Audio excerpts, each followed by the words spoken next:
उद्बोधन सुन रहा था तो ऐसा लग रहा था कि इस मंच से कोई संत सामने आए हुए भक्त जनों को संबोधित कर रहा है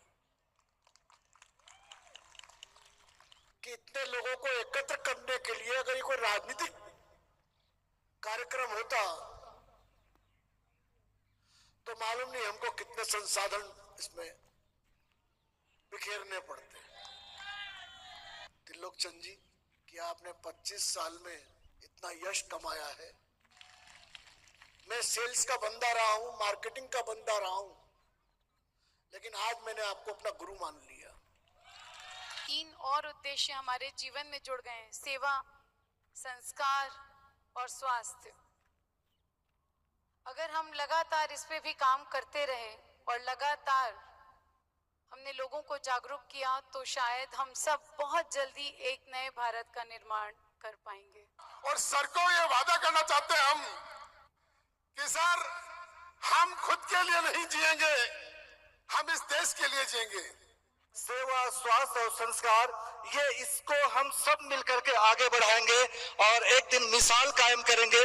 तक हमको यूं ही आगे बढ़ते रहना, तो अभ्यास हुआ है, असली जीत बाकी है। छत्तीसगढ़ में जो नजारा है ये नए भारत के निर्माण की एक अब तक की सबसे बड़ी गूंज यहाँ से गूंजती हुई मुझे दिखाई दे रही है। यदि स्वास्थ्य की बात हो, यदि हमारे परिवार में संस्कारों की बात हो और यदि देश को सशक्त बनाने की बात हो तो हम सब अच्छी तरह से जानते हैं कि यदि कोई संस्था आज की तारीख में उसमें सबसे ज्यादा मजबूत है तो वो आरसीएम व्यवस्था है। आदरणीय डीसी छाबड़ा साहब, जोरदार तालियों के साथ स्वागत है। चुका हो तो रास्ते बन जाते हैं, जब इरादा पक्का हो तो।